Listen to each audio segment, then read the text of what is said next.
Have you ever gone into a store to buy just one thing and ended up with a cart full of items that you didn't actually need? This is my mom holding all the shoes she bought at a Dillard's New Year's Day sale. She initially went to the store to buy just one pair, but she ended up coming out with 5 because she said the sale was just too good to pass up. Does she need all these shoes? No. But does she still buy them? Yes. This is an example of impulse spending, and she's not alone. On average, Americans buy 68 new pieces of clothing a year. From supermarkets to retail stores, companies use clever techniques designed to get you to spend more time and more money at their store. Ultimately, it comes down to neuroscience, or the way our brain works. And knowing how the billion-dollar retail industry harnesses neuroscience to sway your actions might help you avoid future impulse spending or completely blowing your budget. Research shows that the intense desire shoppers feel can make buying hard to resist, and it doesn't matter whether we need the item or not. A brain chemical called dopamine increases when we're considering buying something new. In other words, when we are anticipating a reward, dopamine surges. Big sales give us an even stronger kick. Companies use this to their advantage. The most obvious way they do this is by putting big, bold sale signs in the windows of stores. This is simply to bait people in and get them to walk into the store. And most of these signs are red in color for a reason. Red enhances our physical reactions. It is programmed in our brains as a cue for danger, so we react faster and more forcefully to red than to any other color. Retailers use this information to grab our attention and ultimately get us inside the store.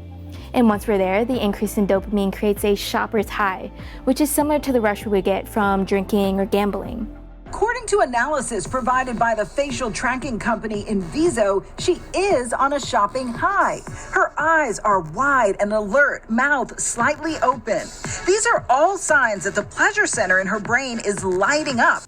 Generally, our dopamine receptors are activated whenever we experience something new, challenging, or exciting. This can range from eating something that you like or winning a sports competition. Dopamine essentially helps control the brain's reward and pleasure centers. Seeing sale items triggers a sensation of instant gratification. The more we feel good about the sale, the more likely we are to shop. In the case of my mom at the New Year's Day sale, the more time she spent in the store looking at shoes, the more likely she was to keep buying more items, which is how she ended up walking out with 5 pairs. MRI studies of the brain activity also suggest that surges in dopamine levels are linked to more of an anticipation of an experience, rather than the actual experience itself. This means that even just thinking about shopping can create a sense of pleasure and happiness. Ever notice that every single holiday is a sales event? Labor Day sales, Black Friday sales, New Year's Day sales. We even make up national holidays like National Ice Cream Day sale to promote sales of specific products or food items. Holidays are generally happy, feel-good times, and the anticipation of sales can increase these feelings and make us more likely to head out to the stores. My mom, for example, gets super pumped every year about the shoe sale. And while she may end up buying sales items, companies also hope that she buys a bunch of other stuff that isn't on sale. The subtle details in the layout of the store are made to purposefully get us to buy more things.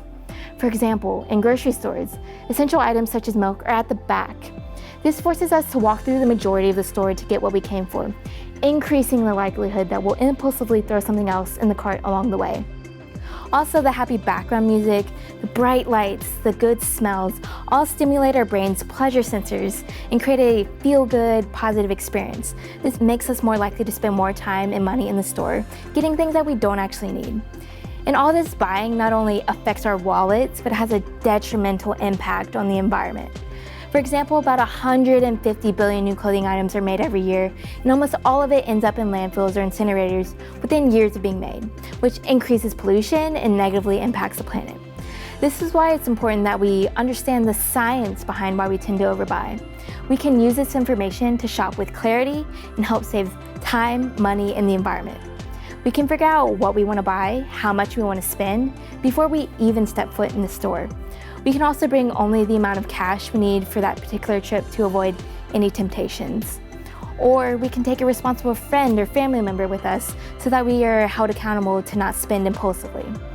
We can also always just ask ourselves if we really need the things we're about to buy. In my mom's case, the answer was no. She didn't need 5 pairs of shoes. And more often than not, you'll come to that same conclusion. And that will help you stick to your budget and decrease the chance of impulse spending.